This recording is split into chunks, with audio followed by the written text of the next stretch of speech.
The Kingdom Within. Introduction. If you only knew how close you are to the very thing you've been searching for your entire life, you would stop running, you would stop reaching, and instead, you would begin to remember. Welcome to the Middle Book, the channel where the noise falls away, the soul finally speaks, and long-lost truths rise like dawn. You don't need to climb mountains to reach the divine. You don't need sacred chants or secret rituals to be worthy. And you certainly don't need to chase what was already placed inside you before your first breath, before your first thought, before the world ever touched you. You've always had it. Now, you get to remember, because the kingdom of God, it is not up in the sky, it's not in a temple, it's not in a future life. The kingdom of God is here, now, and more importantly, it's within you. These were not metaphors.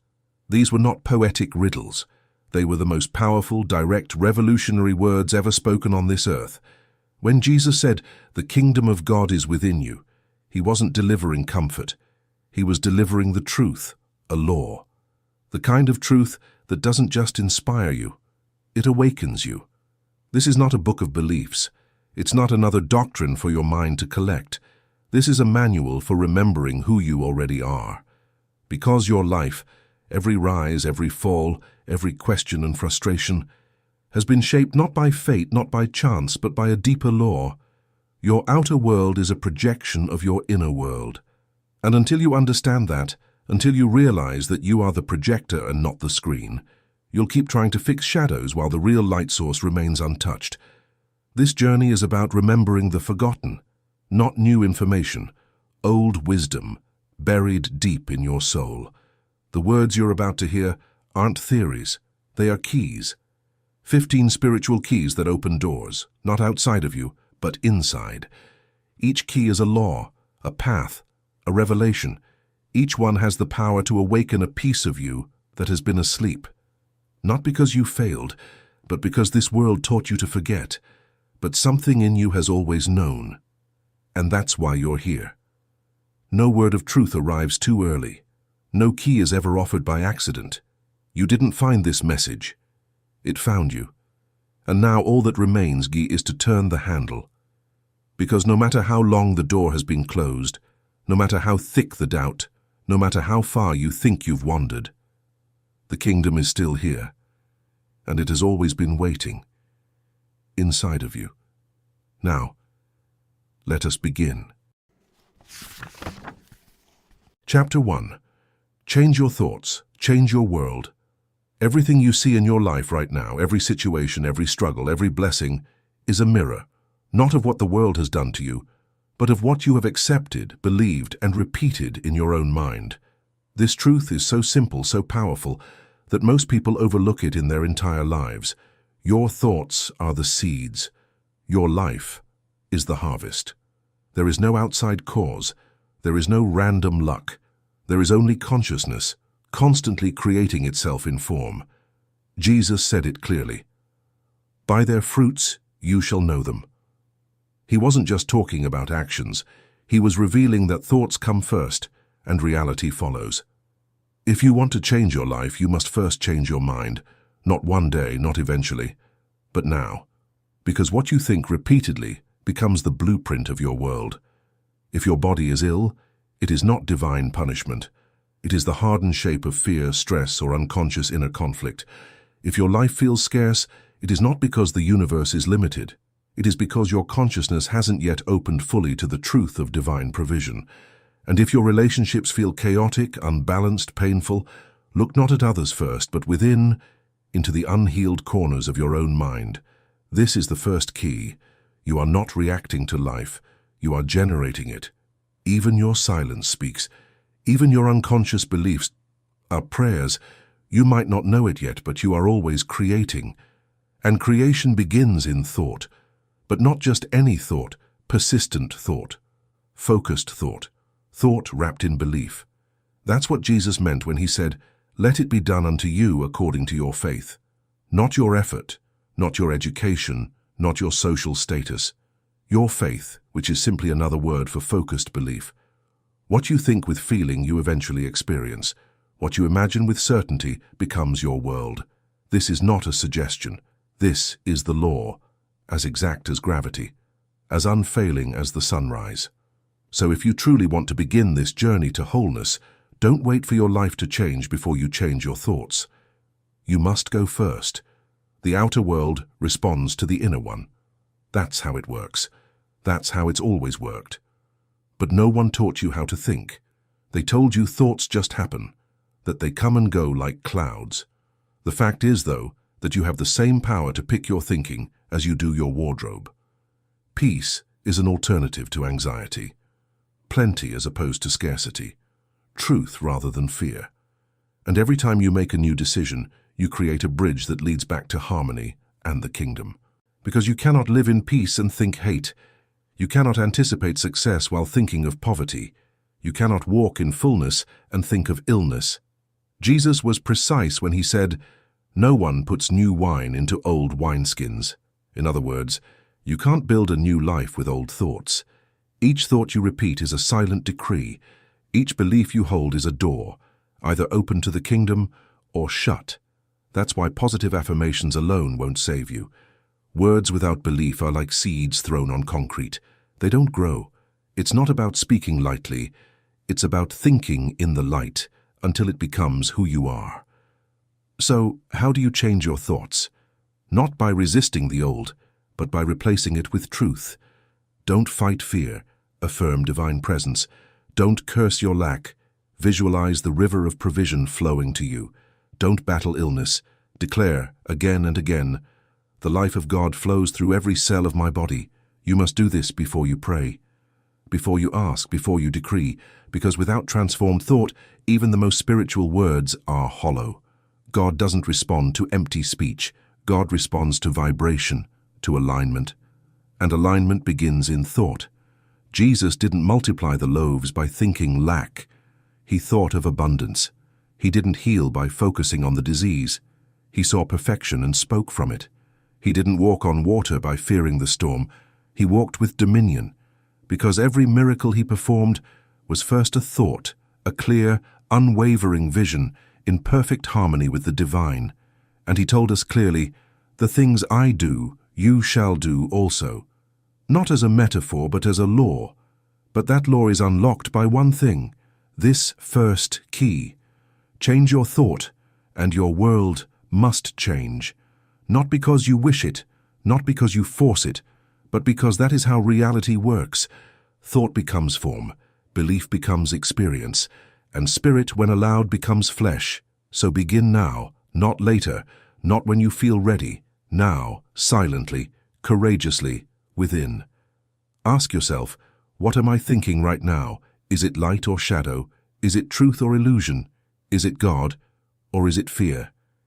And if it is not rooted in love, don't judge it. Don't resist it. Just let it go. And choose again.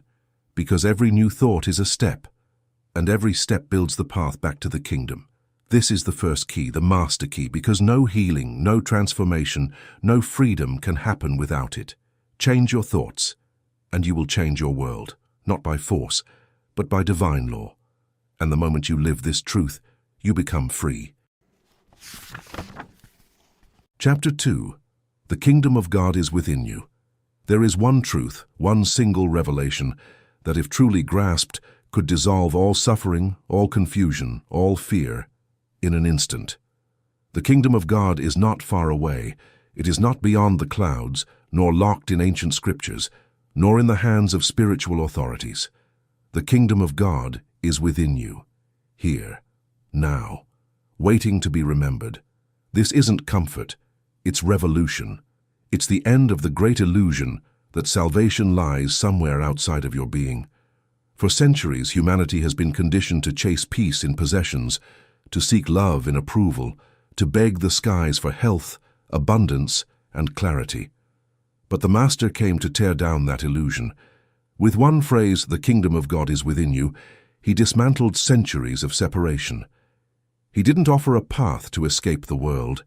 He offered a way to transform it from the inside out. The kingdom is not a destination. It is a vibration, a state of alignment, a remembrance of your origin and your eternal nature. And you, dear soul, You were never meant to earn it. You were never meant to beg for it. You were simply meant to open your eyes and recognize it. All the love, all the guidance, all the healing, all the power you've been searching for, they are already alive in the sacred center of your being, like a treasure buried beneath your own feet, like a flame waiting behind the veil of your forgetting. And here is the great tragedy. Most people spend their entire lives searching everywhere but within. They follow gurus, they study rituals, they chase signs, they travel across oceans, only to find that the light they were seeking was waiting behind their own eyes. You cannot find outside what you have denied within. The kingdom is not a myth. It is not a metaphor. It is the inner sanctuary where your soul meets God in silence and knowing. And that sanctuary is not hidden in the stars. It is etched into your very consciousness. Jesus did not come to offer exclusivity. He came to awaken identity, not to say worship me, but to show you what is already true about you, that you are not a wanderer, you are not a beggar, you are not separated from God. You are the living doorway to the divine, and the key has always been in your possession. But how do you access this kingdom? Not through effort, not through sacrifice, but through awareness. The kingdom is not built, it is revealed. It is uncovered when you stop searching, when you close your eyes, when you drop beneath the noise of your mind, and listen for the stillness that never left you. It is felt when you choose love instead of judgment, when you choose peace instead of panic, when you choose truth instead of fear. Because every time you do, you align, and the door opens wider. The outer world is a projection of this kingdom, and when you remember it within, you begin to see it reflected in the faces of others, in the moments of grace, in the flow of life. But if you ignore it, you can cross continents, switch careers, change lovers, chase pleasures, and still feel empty. Because you were never missing anything. You simply forgot to look within. Religion may have placed God on a throne in the sky, a distant judge watching from above. But Jesus spoke differently. He said, "The Father and I are one." Not someday, not symbolically, right here, right now. That same unity he embodied is yours to remember. You don't need permission. You don't need a certificate. You only need to turn inward and declare, "I and the Father are one." Say it not as poetry, but as law. Say it not because you feel worthy, but because it's already true. You are not broken. You are not lost. You are not waiting to become divine. You are divine, disguised in form. And the moment you remember this, the veil begins to fall away. So stop running, stop searching, stop begging. Be still, look within, and recognize the kingdom that never left. This is the second key, and it does not open a door. It reveals that you were already on the other side. Only your forgetting made you feel distant. Only your distraction made you feel separate. But now you remember. The kingdom is not out there. It is in your breath. It is in your being. It is in the sacred I am that never leaves you. And when you live from this space, nothing outside of you has power over you. The world may spin, storms may come, but within you is a stillness, a sanctuary, that no man, no fear, no circumstance can shake. The kingdom is within you, not tomorrow, not when you're perfect, but now. So stop asking where to go. You are already home. Chapter 3.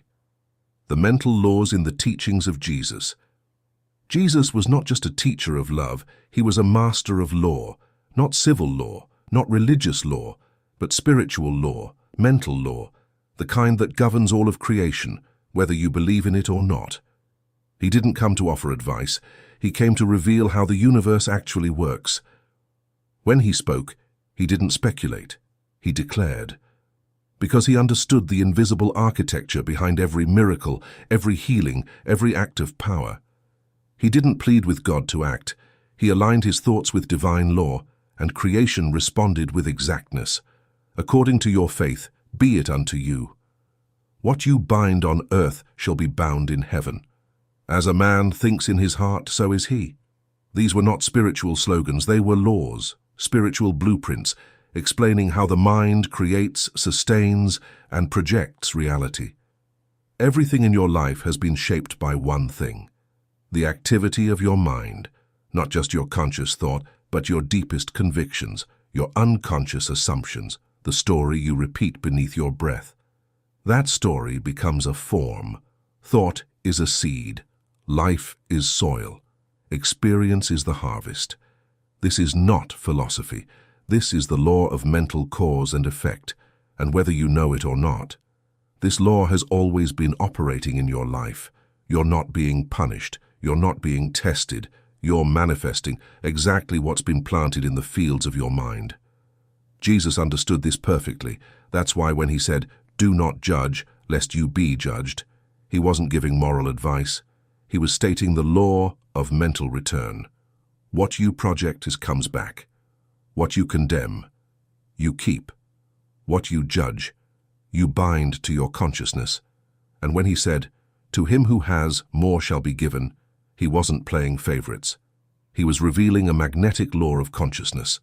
Those who think in terms of abundance attract more of it. Those who think in lack lose even what they have. This is how creation works. This is how your life is being shaped, right now, moment by moment. Your mind is not just a mirror. It is a mold, and whatever you pour into it, belief, fear, vision, truth, will solidify into form. Your mind is the bridge between the invisible and the visible. It is the channel between spirit and matter. It is the womb where ideas take on flesh, and this is why Jesus spoke with such clarity. He knew that the mind is obedient.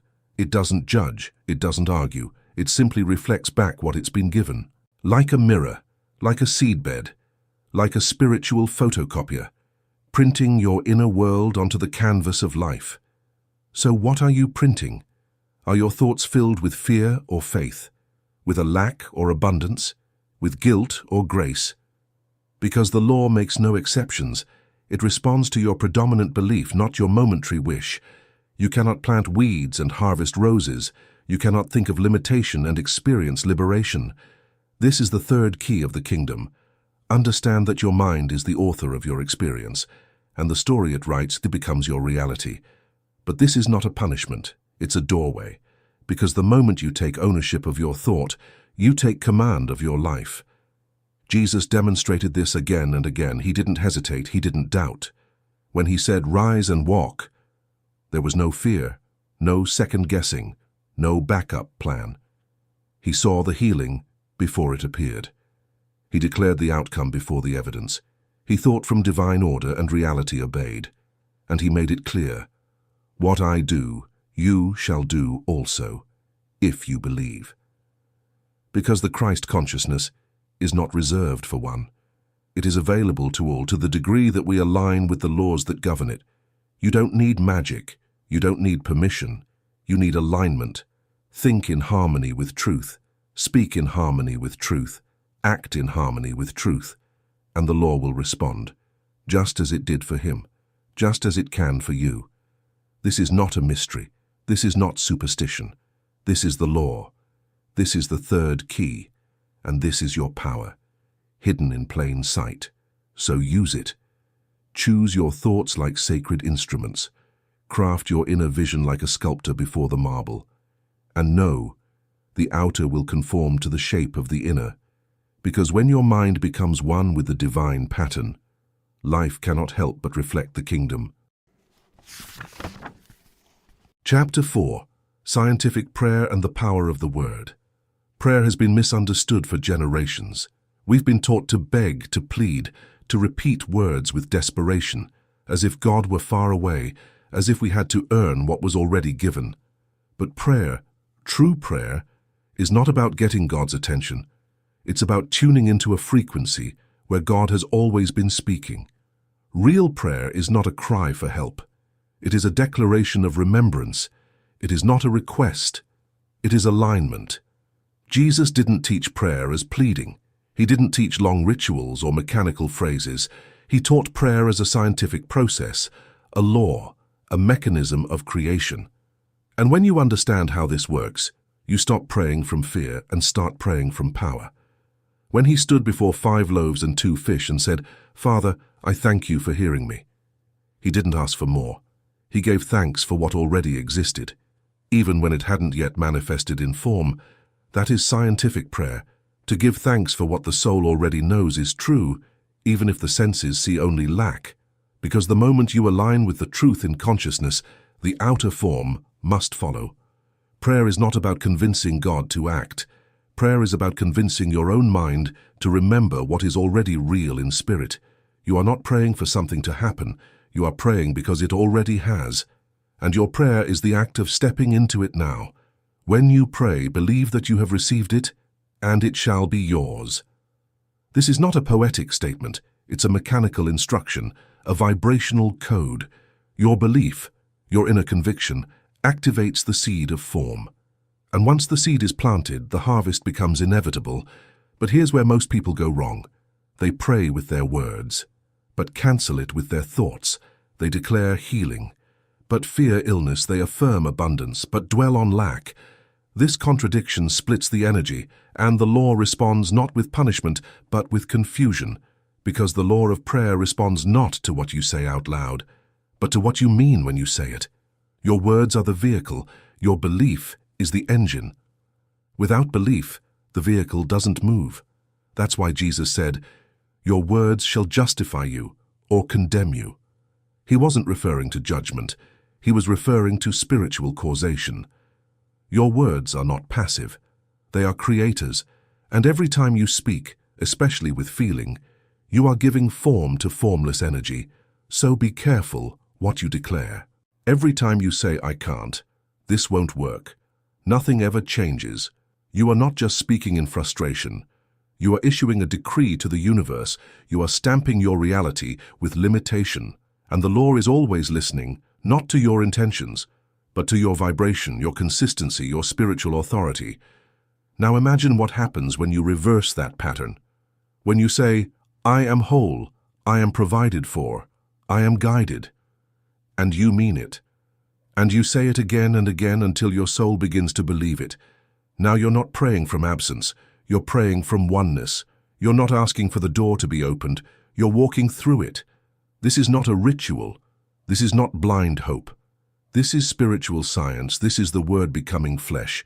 And the more you practice it, the stronger your inner atmosphere becomes, the clearer your transmission, the louder your faith. And here is another truth.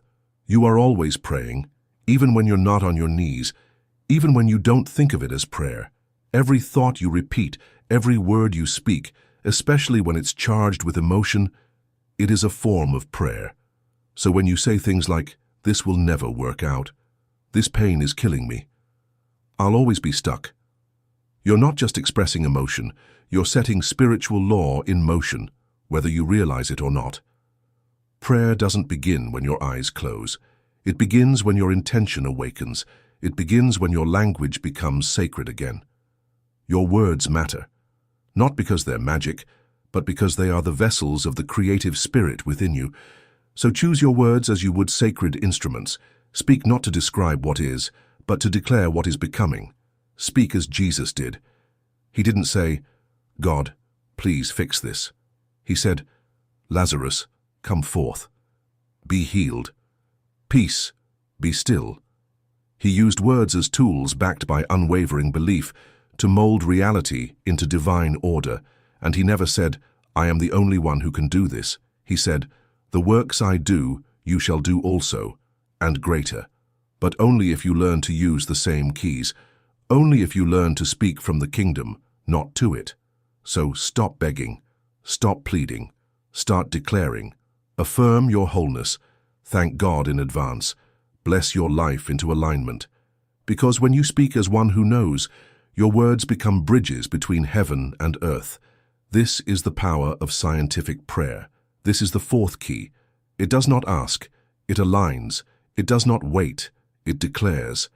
And when you speak from truth, when your words are shaped by love and held in faith, they do not return void. They become a form. They become healing. They become peaceful. They become your world. Chapter 5. Faith as the creative force. There is a power within you, a power that shapes worlds, bends realities, and parts the seas of impossibility. This power is called faith. But faith is not what most believe it to be. It is not passive. It is not blind. It is not wishful thinking. True faith is an active force, a creative dynamic energy that reaches into the invisible and calls the unseen into form. Jesus did not teach faith as hope. He taught faith as certainty. He taught it as the living bridge between spirit and manifestation. When he said, "If you have faith as small as a mustard seed, you can say to this mountain, 'Move from here to there,' and it will move." He wasn't speaking in metaphors. He was giving you a mechanical formula. Faith is the force that moves mountains, internally first, then externally. But faith is more than a feeling. It is more than positive emotion. Faith is alignment with divine truth, even when appearances scream otherwise. It is standing in the middle of the storm and declaring, "I am safe." It is staring into the face of lack and affirming, "I am supplied." It is feeling pain and proclaiming, "I am whole." Not because you are deluded, but because you know that spirit is the deeper reality, and all else is just a passing shadow. Faith is the language of the soul that remembers when the mind forgets. Faith is the vibration of the kingdom, expressed through you. Without faith, your words are empty. Without faith, your affirmations collapse at the first sign of opposition. Without faith, you live as a prisoner of appearances. But with faith, even a spark of it, you become a creator instead of a reactor. You become a sower of seeds in fields that others call barren. You become a builder of bridges where others only saw canyons. You become, in truth, what you were always designed to be, a vessel of divine power in motion. Faith is not pretending that the storm isn't there. It is walking through the storm with your eyes fixed on the unseen shore. It is known that even when the surface trembles, the depths remain unshaken. And here's the secret most forget. Faith doesn't wait for evidence. Faith creates the evidence. It moves first in silence. It speaks before seeing. It gives thanks before receiving. It acts before confirmation. Because the soul aligned with divine truth knows, what is declared in spirit must eventually be seen in form. This is the very heart of Jesus' power. He didn't wait for the healing before declaring it. He didn't wait for the provision before blessing it. He didn't wait for the waters to still before stepping out. He moved from inner knowing. He spoke from completion, not from lack. And he said, "Your faith has made you whole. Not my power, not God's whim, but your faith, your personal alignment with the source that is always ready to flow through you." Understand this well. Faith is not magic. Faith is not bribery. Faith is law. It is the vibrational signal that magnetizes reality into form. When you live by faith, you are not hoping life will favor you. You are aligning with the greater current that always flows toward good. You are stepping into the unseen river that already knows the way home. But this faith must be one-pointed. It must be pure. You cannot speak of abundance by day and dwell in fear of poverty by night. You cannot declare wholeness aloud while secretly believing in brokenness. Split faith is powerless. Divided energy creates confusion, not miracles. True faith is a steady flame, not loud, not desperate, but constant. It doesn't scream, it doesn't bargain. It simply knows, and because it knows, it creates. This is the fifth key to the kingdom, the cultivation of unwavering inner certainty, not because of what you see, but because of who you are aligned with. God does not doubt himself. And when you live from your true center, neither do you. Every time you choose trust over panic, vision over fear, persistence over despair, you strengthen the muscle of faith. And every small act of faith, every whisper of trust, rebuilds the bridge between your soul and the infinite. Until one day, your inner knowing becomes louder than the world's noise, and you walk in a peace that no circumstance can steal. That is when faith becomes effortless. That is when life bends not by force but by flow. Because where there is pure faith, there is no longer a struggle. There is only creation. The mountain moves, the body heals, the provision appears, the miracle unfolds. You sided with the law that has always been there to serve you, not because you asked for it. So start over today, not by working harder but by having more faith. Declare yourself good. Walk as though you've already finished.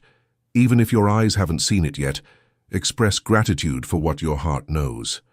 And observe how the invisible is revealed right before your eyes. This is faith's strength. This is the link that connects life and spirit. You already have the fifth key in your possession. Chapter 6. Love, the center of all spiritual law. Beyond all principles, beyond all laws, beyond even the creative power of faith, there is a force even greater, a current that moves the sun and the stars, a pulse that holds the entire universe together. That force is love. Not the fragile love of emotion that rises and falls with the tides of feeling. Not the possessive love born of need and fear. Not the love that clings today and abandons tomorrow. The love that anchors all spiritual law is different. It is not a sentiment, it is a substance. It is the very essence of divine being. Without love, faith collapses into pride. Without love, prayer becomes hollow words. Without love, even miracles lose their light. Love is the frequency of the kingdom itself. Love is the vibration of wholeness, of unity, of eternal truth. When Jesus was asked the greatest commandment, he didn't point to laws carved in stone. He pointed to the living law written on the heart. You shall love the Lord your God with all your heart, all your soul, all your mind, and your neighbor as yourself. Because the true temple is not built with human hands. The true temple is the heart that has been set on fire with love. Love is the power that heals beyond medicine, rebuilds beyond logic, restores beyond hope. Where love is present, disorder dissolves. Where love is present, fear evaporates. Where love is present, the kingdom reveals itself without effort. You were created from love. You are sustained by love.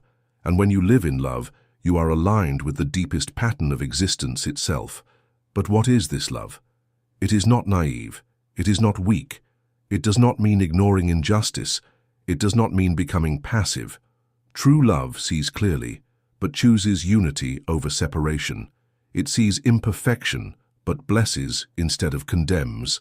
It sees wounds, but pours healing rather than judgment. To live by love is to rise above the battlefield of right and wrong, to stop playing the endless game of superiority and inferiority. It is to stand in the quiet, knowing that all souls are sparks of the one light, some awake, some asleep, but all sacred.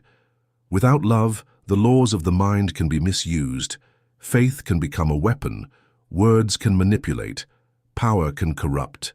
But love purifies everything it touches. It turns power into service. It turns authority into humility. It turns strength into compassion. Love is not the soft option.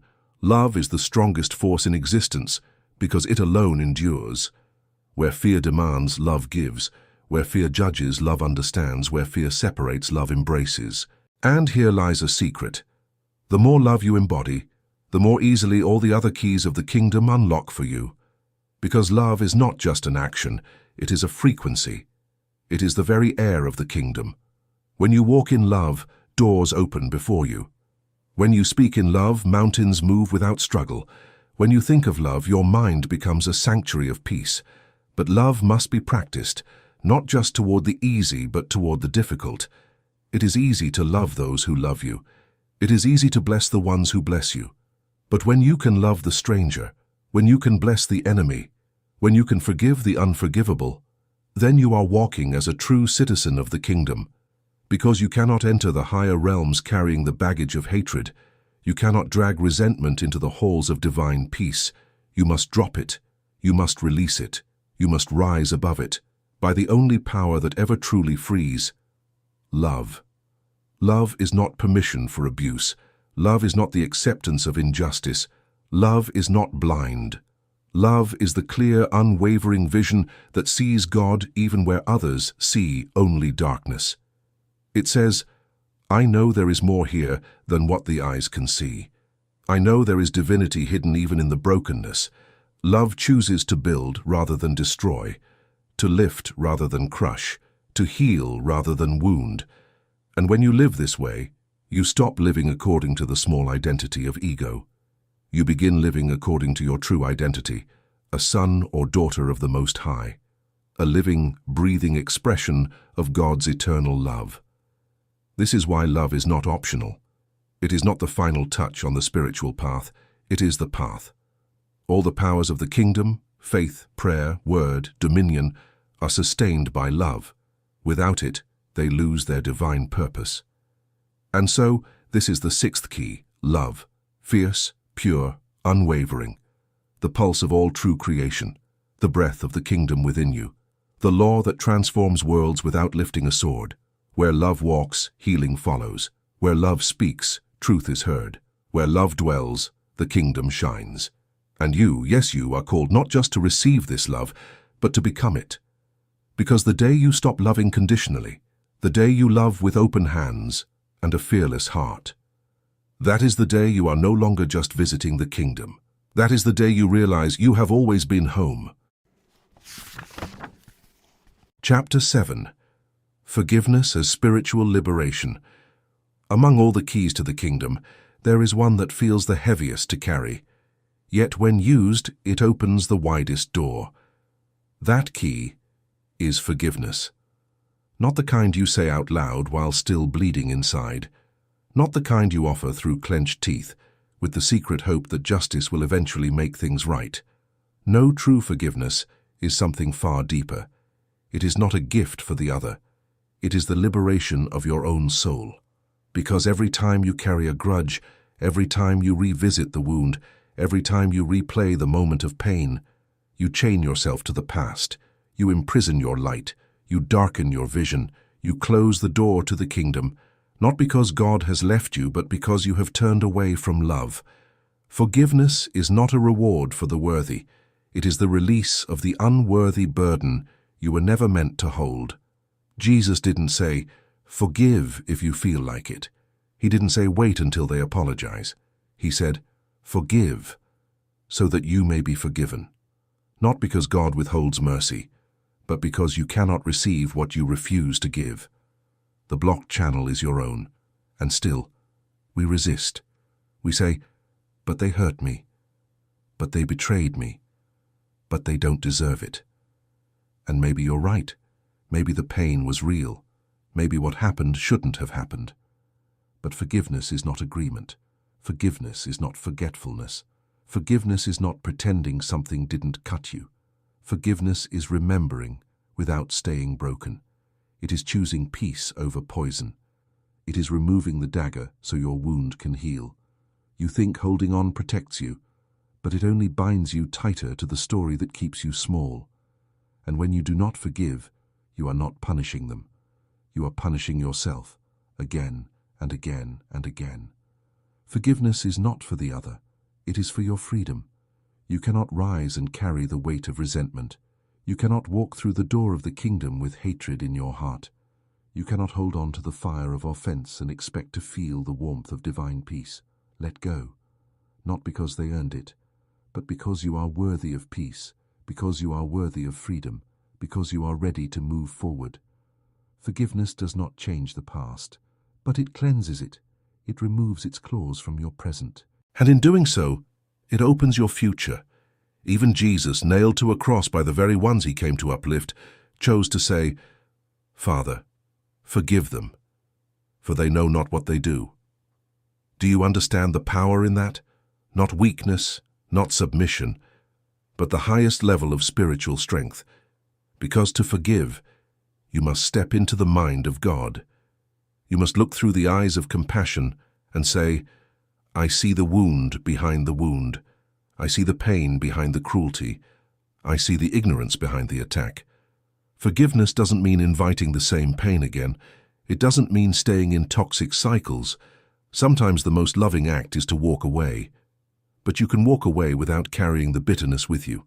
And that is the essence of this key. You don't need to condone what was done. You don't need to understand it. You don't even need to speak to the person again. But in your own soul, in your sacred silence, you must release them. Not with a whisper of vengeance but with a wave of light. Say it now if you're ready. I release you. I release myself. I choose peace. I choose healing. I choose to be free. Because the truth is, You cannot hold someone in the prison of blame without living in that prison yourself.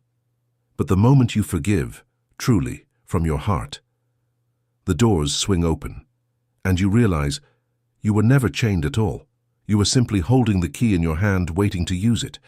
This is the seventh key to the kingdom, and it is one of the most powerful you will ever use, not because it changes the past, but because it changes you. When you forgive, you become lighter, you become clearer, you become new. And in that moment, the kingdom shines through you again, not as a reward, but as the natural consequence of releasing the block. So forgive, not once, as many times as it takes, 70 times 7, again and again until the wound loses its voice and only light remains. You are not your pain. You are not your story. You are not what they did to you. You are a vessel of love, and you were made to walk free. Let forgiveness be your wings. Let it carry you beyond blame, beyond the past, beyond the wound, and back into the heart of God. Chapter 8. The Blessed Silence. There is a place beyond thought, beyond effort, beyond even prayer. It is not loud. It does not ask. It does not seek. It simply is. This place is called the Blessed Silence, and within it lives the voice of God.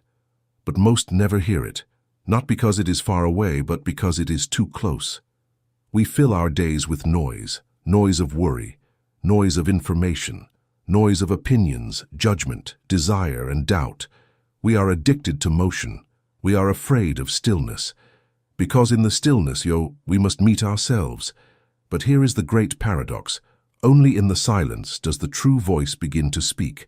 It doesn't come with thunder. It doesn't compete with the volume of your thoughts. It waits, patiently, behind every breath. Silence is not empty. Silence is full, full of wisdom, full of healing, full of answers you've been chasing in all the wrong places. Jesus understood this. He would often retreat from the crowds, even from his disciples, to be alone with the Father, not to speak, not to perform, but to be still and listen. Because in that holy quiet, he wasn't recharging, he was remembering, he was returning to the center. And you must do the same. You cannot know God through noise. You cannot receive divine direction in a whirlwind of mental chatter. You cannot enter the kingdom by force. You enter through the inner gate, and that gate opens in silence. Silence is the womb of creation. It is the space from which all form emerges. It is not a void, it is a source. And when you become still, you begin to touch that source, not with your hands, but with your awareness. In silence, you do not escape life.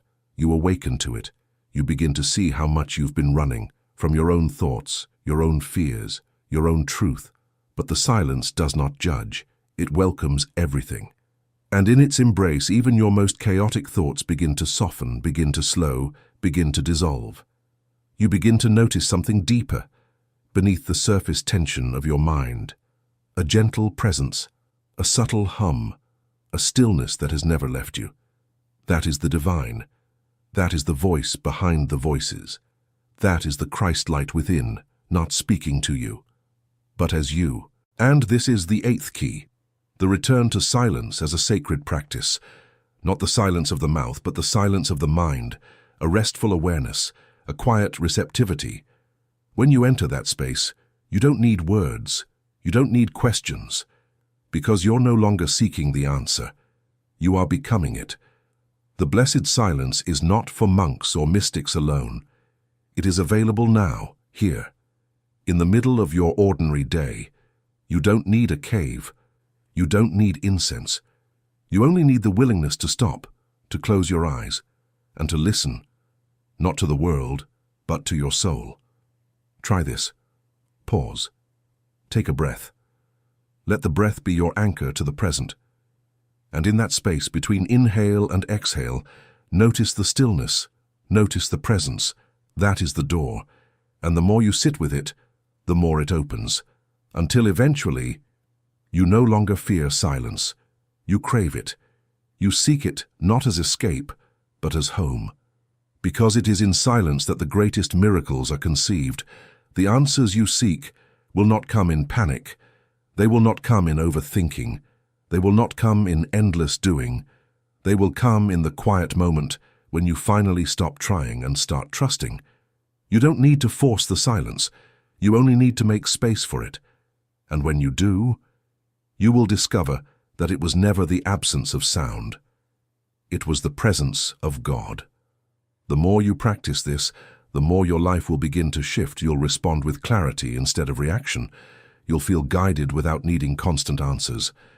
You'll move with ease because your steps will be coming from a deeper rhythm. This is not theory. This is not wishful thinking.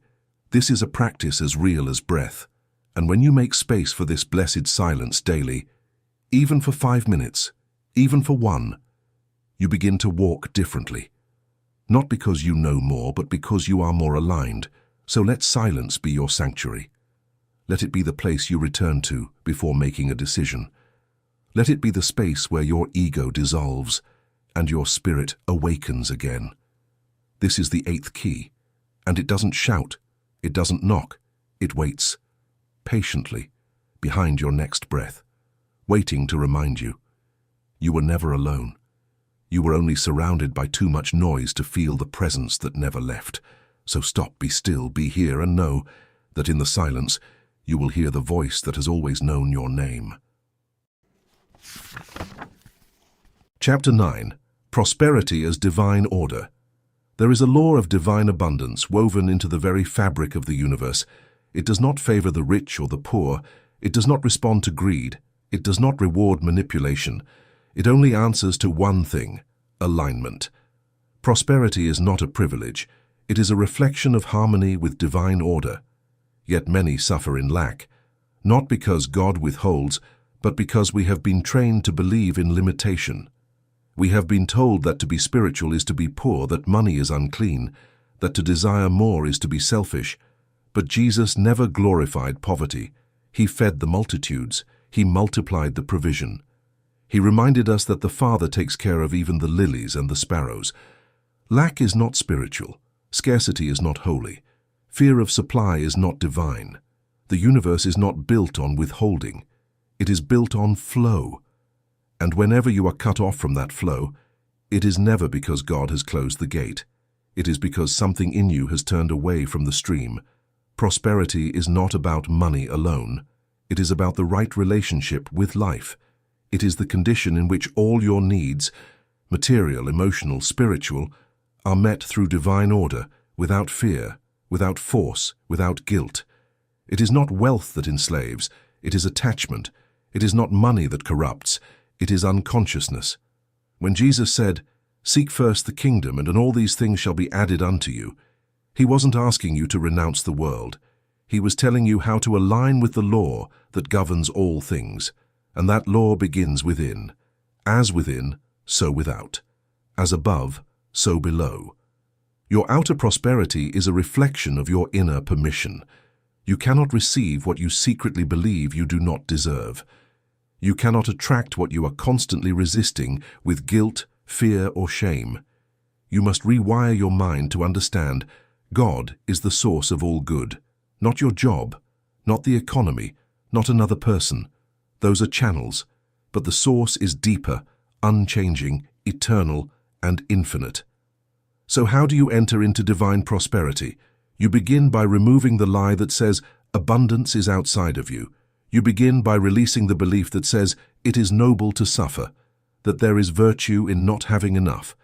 You begin by understanding that you were born into an abundant universe, and the only thing that ever blocked it was the belief that it wasn't yours to receive. Say this now if it feels true in your soul. I am open to divine flow. I am a channel of God's provision. I no longer chase abundance. I align with it.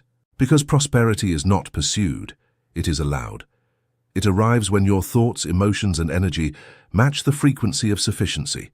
When you stop grasping and start trusting. When you stop doubting and start expecting. When you stop shrinking and start receiving. Gratitude is one of the greatest keys. When you give thanks for what you already have, you multiply it. Not because God rewards good manners, but because gratitude aligns you with increase. Gratitude is the signal that says, I am ready to receive more because I already see the divine in what I have now. And giving, yes, giving is another secret doorway. Not giving to manipulate, not giving from guilt, but giving from love. Giving affirms that you are not lacking. It tells the universe, I have enough to share. And what you share multiplies. This is why Jesus said, Give, and it shall be given unto you, pressed down, shaken together, running over. This is not charity. This is the law. And when you combine love, gratitude, and trust, prosperity becomes your natural state.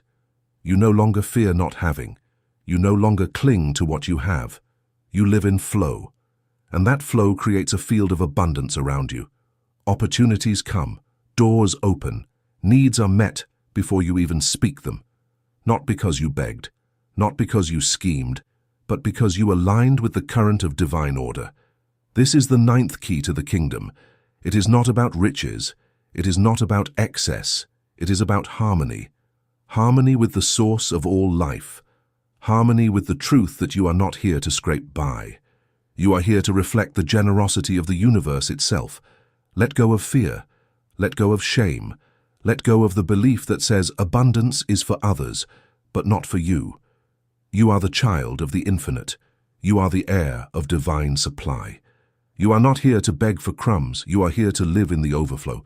So open your hands, open your mind, open your heart, and let divine order restore the flow of good into every corner of your life. Chapter 10.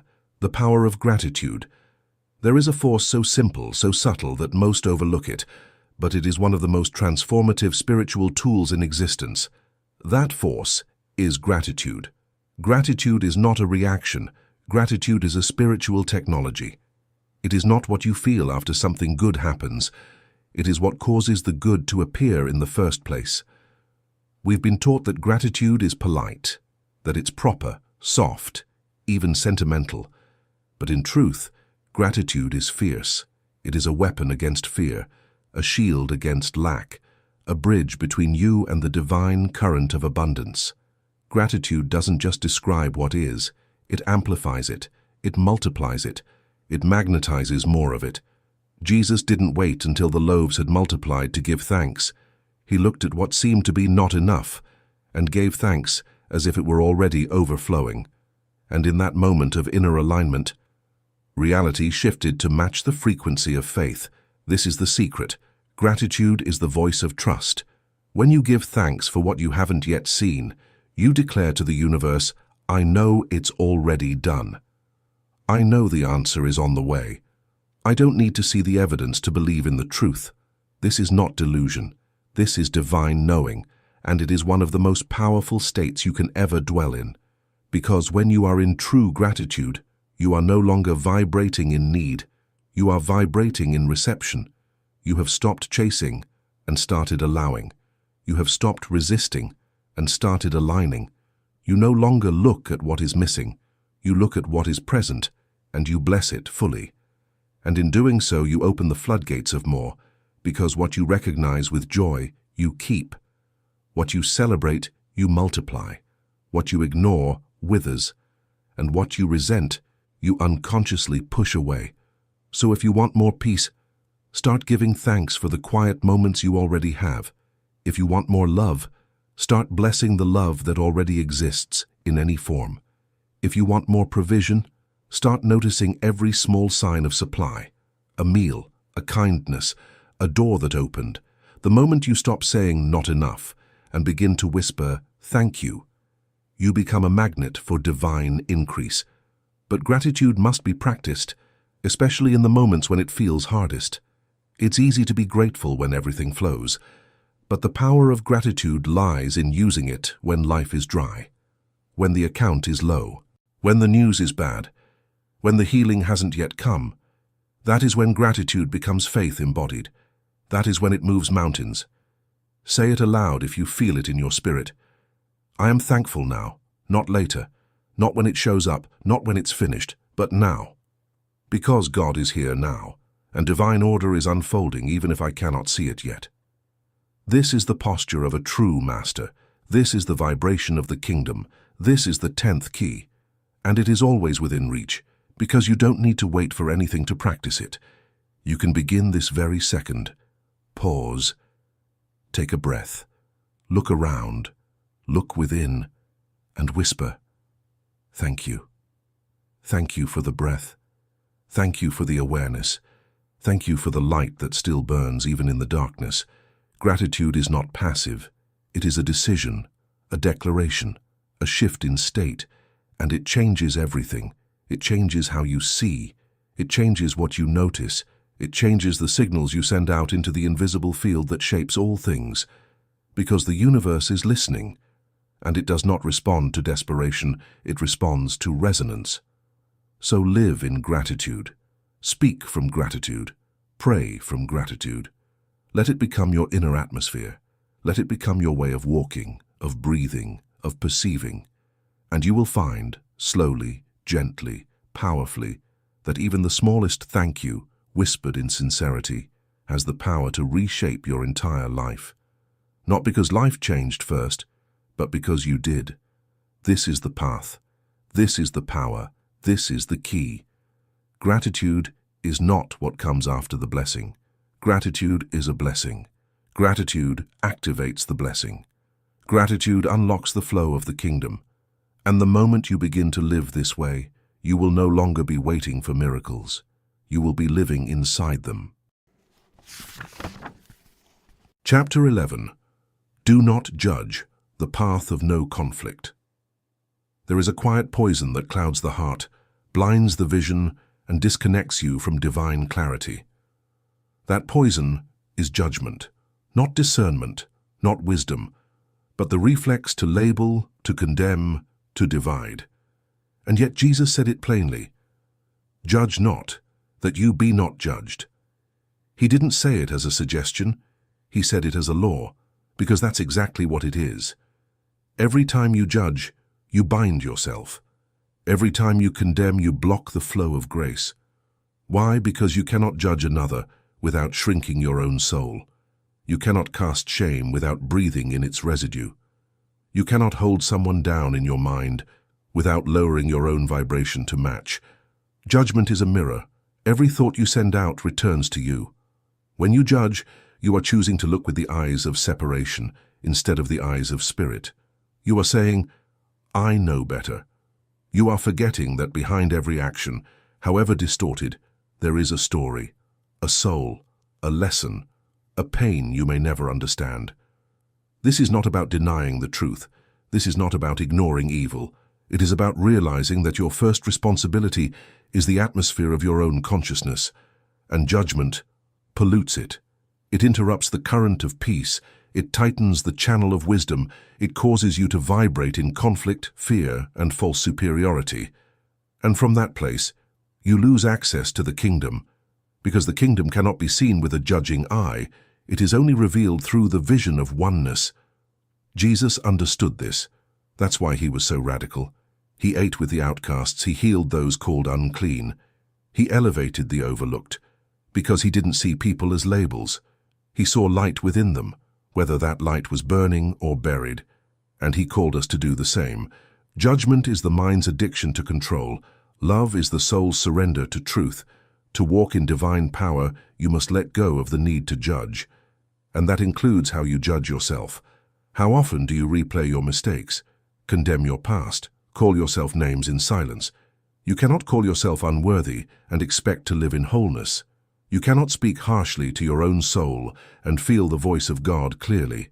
Self-judgment is just as toxic because it creates walls around your inner sanctuary. So what do you do instead? You shift. You step out of reaction and into perception. You ask, what is this teaching me? Where is the light hiding in this? What would love do here? You trade condemnation for compassion. You look beneath the surface. You choose to see as God sees. And when you do, everything changes. The person who once triggered you, you suddenly feel their pain. The wound that once made you bitter, you now recognize your teacher. The voice that once attacked, you now hear it as a cry for love. This is not weakness, this is mastery, because it's easy to judge, it takes no effort to condemn, but to see with the eyes of spirit. That takes discipline, that takes presence, that takes a heart aligned with divine truth. The moment you stop judging, you begin healing, not just the other, but yourself, because judgment is separation, and love is reunion. You don't need to agree with everyone, you don't need to tolerate everything, but you must choose your inner response wisely, because your reaction is your vibration, and your vibration creates your experience. The world is noisy. It tells you who's right, who's wrong, who to trust and who to hate. But Spirit whispers differently. Look deeper. See through the mask. Hold the space. Extend grace. This is not passive. This is power. Because when you refuse to judge, you refuse to enter the battlefield of conflict. You become untouchable by chaos. You radiate peace even in disorder. You stand like a mountain, unmoved, steady, aware. This is what Jesus meant when he said, "Blessed are the peacemakers, for they shall be called children of God." Not those who are neutral, not those who avoid truth, but those who bring a higher consciousness into moments of division. And that begins with one choice, to release judgment of others, of yourself, of the world, and return to the place of divine vision. This is the 11th key. And when you hold it, you free yourself. You return to the center. You restore the channel. You walk in peace. Because you've remembered, the eyes of God do not judge, they illuminate, and now so do yours. Chapter 12.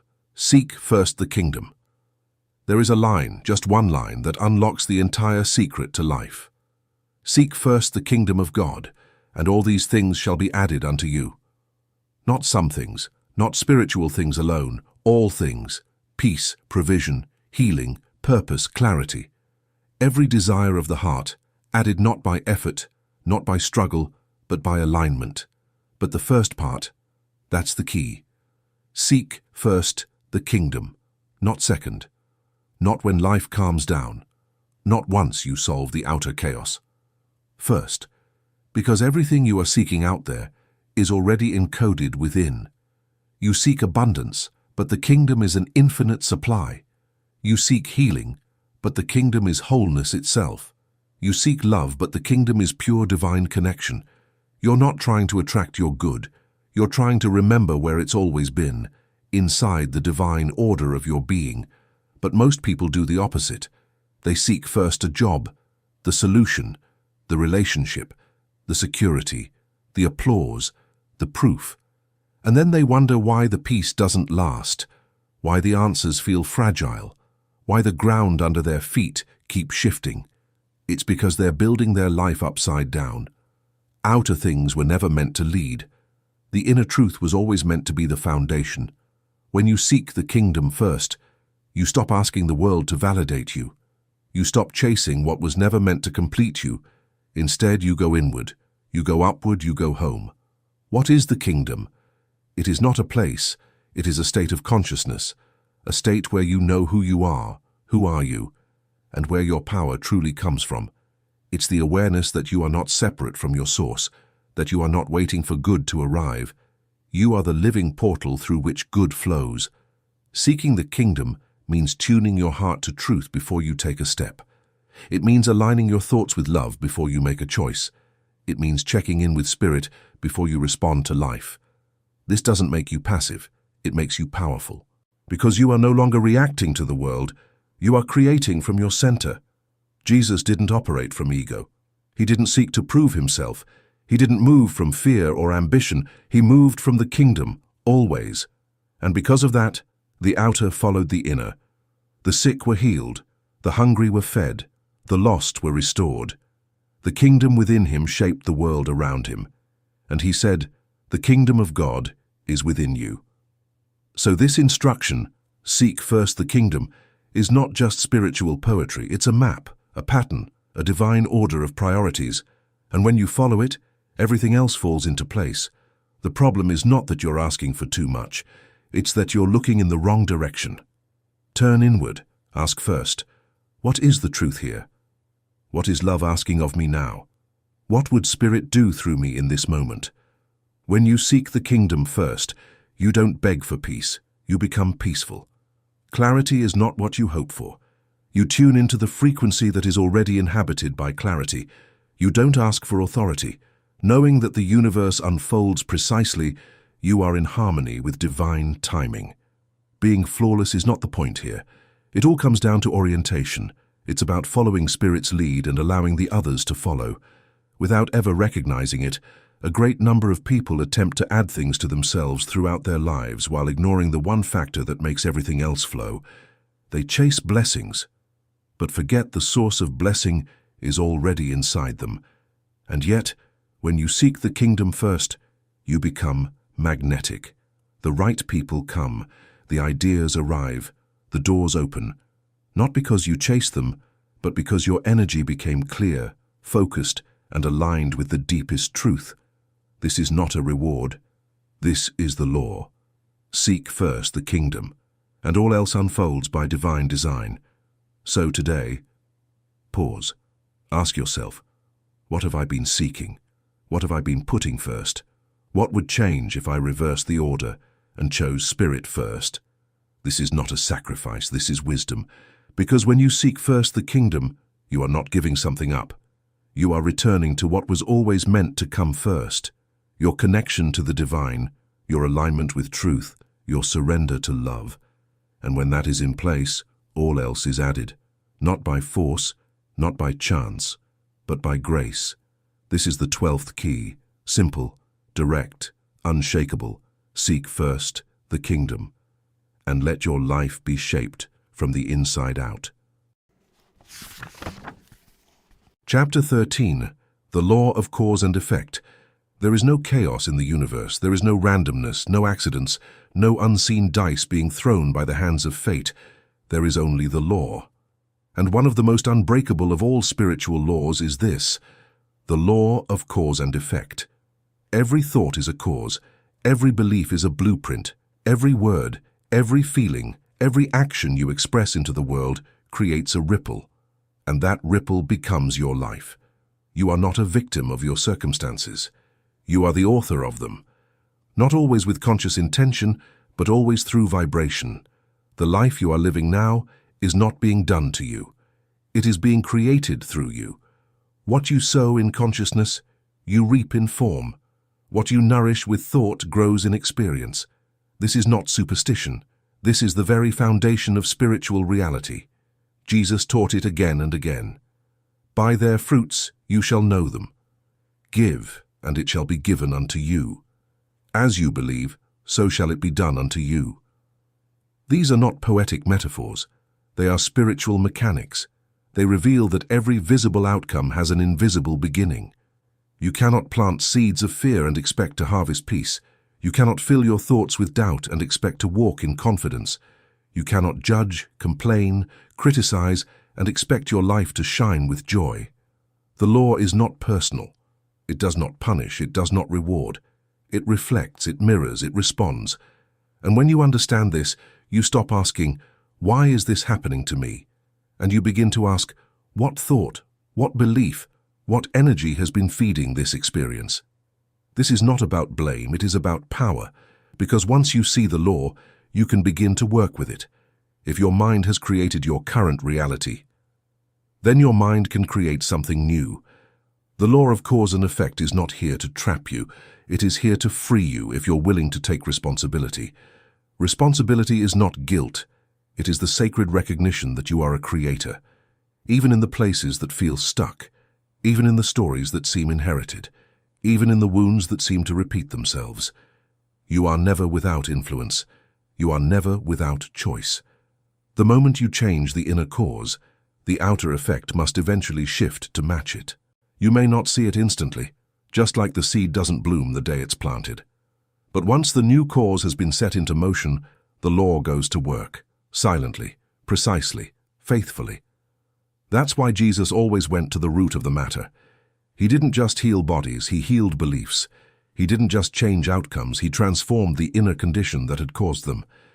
He knew that real transformation does not begin on the surface. It begins in the secret place, the soil of thought, the ground of intention. So what have you been planting there? Take a moment.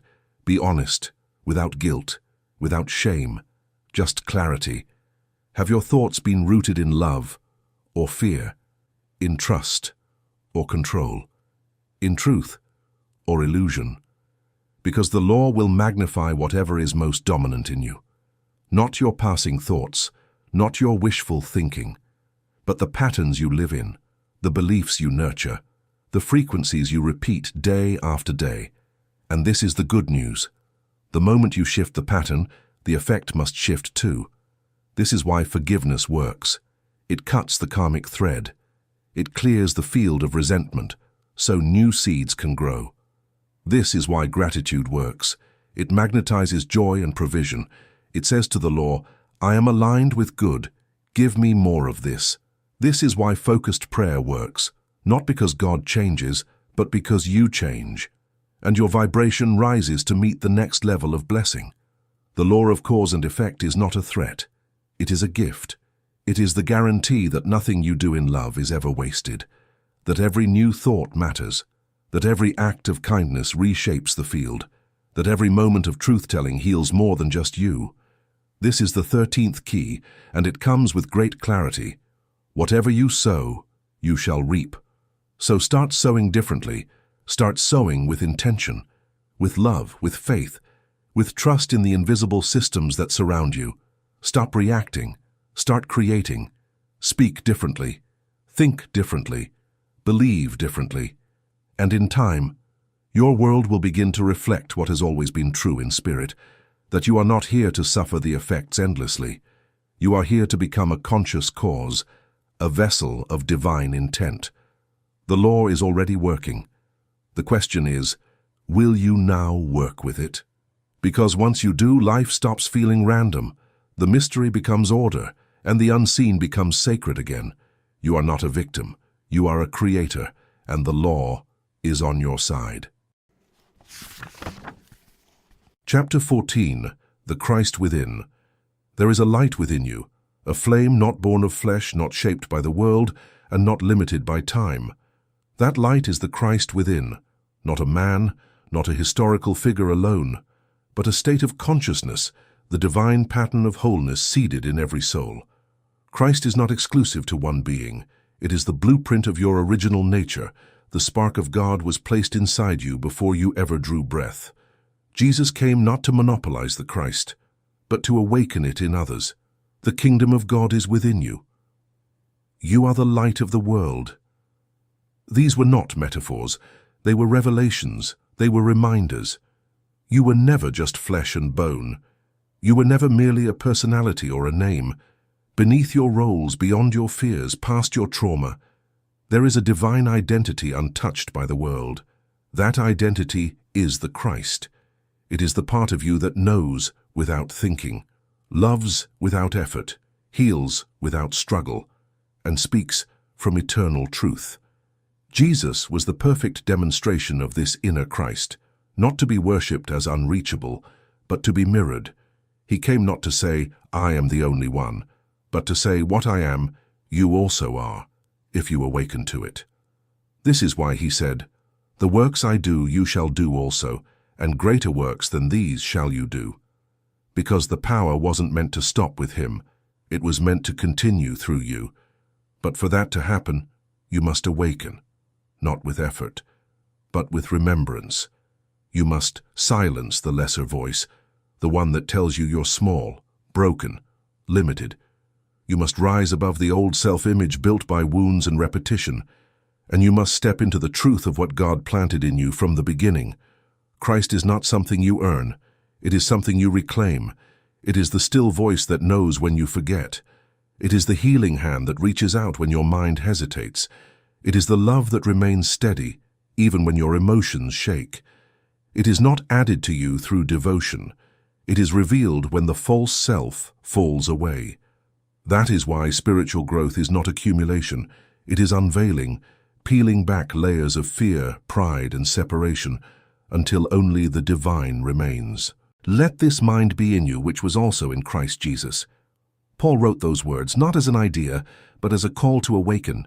The Christ within you does not panic, it does not blame, it does not attack or defend. It simply knows and acts from love. And every time you choose love over fear, truth over illusion, forgiveness over resentment, you activate the Christ. You may not feel holy, you may not feel worthy, but the Christ within you is not based on feelings. It is based on truth. And truth does not require permission to shine. It only requires recognition. Christ is not a far-off goal. It is the deepest reality of your being, a sacred fire, waiting for you to stop dimming it. So, stop looking outside for your authority. Stop waiting for someone to tell you you're enough. Look within, return home, and remember, the one you've been searching for, it is already within you, not as potential, but as presence. This is not arrogance, this is not ego, this is humility of the highest kind.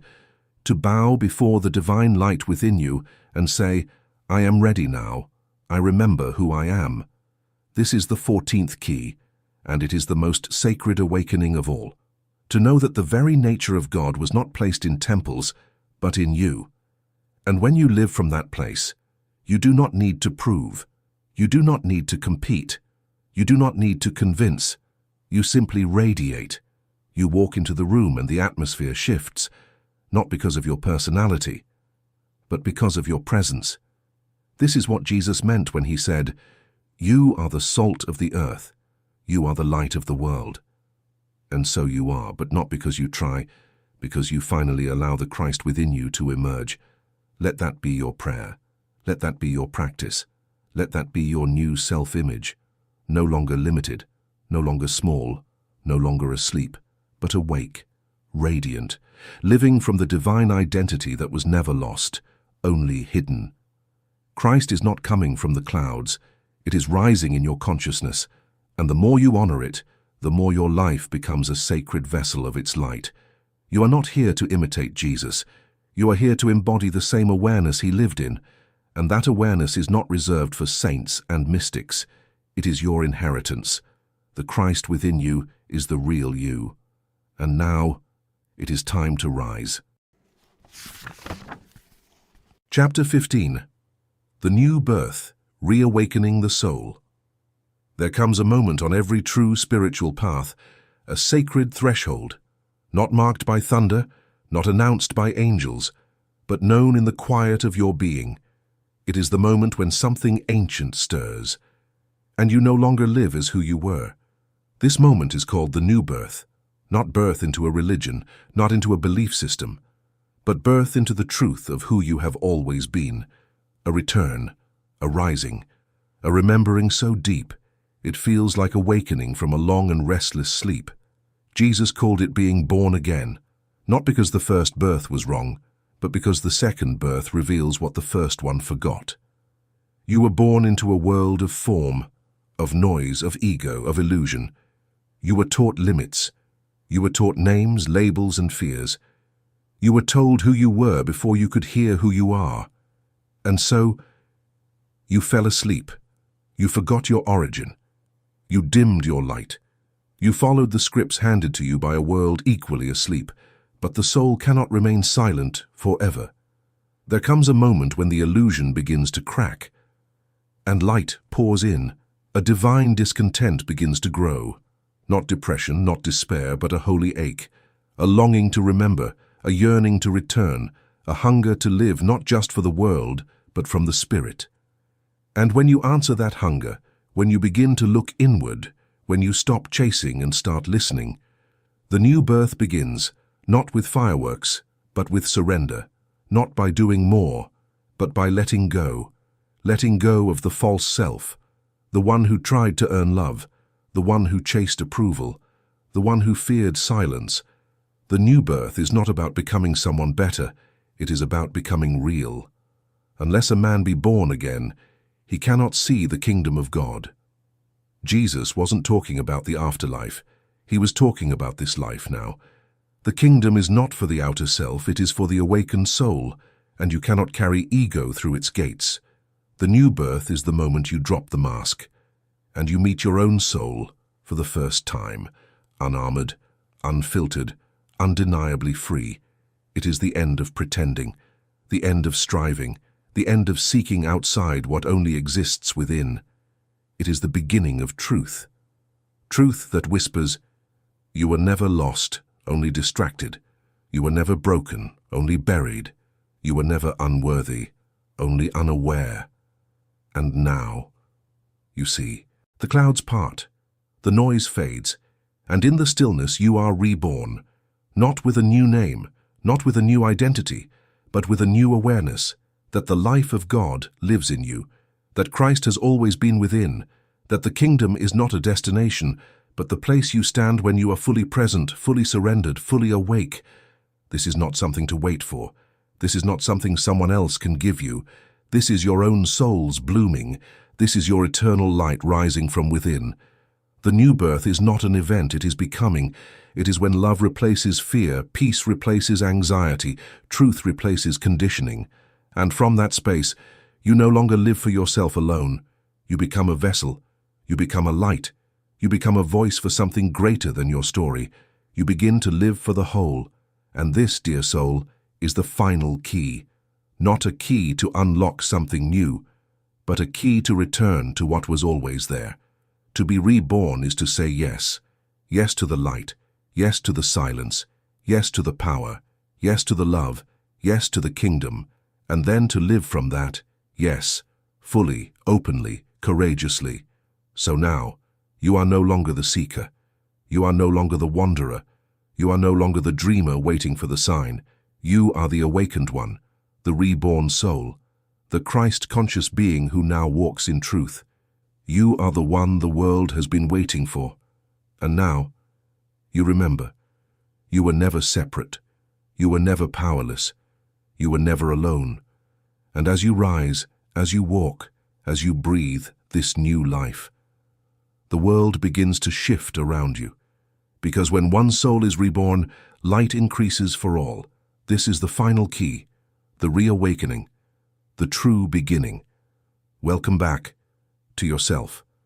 Welcome home to the kingdom. Welcome to life everlasting. If this stirred something in you, a memory, a knowing, a quiet yes, then you're exactly where you're meant to be. Subscribe to the Middle Book and walk with us. Each video is a key, each word a step home, and the journey has only just begun. Welcome back.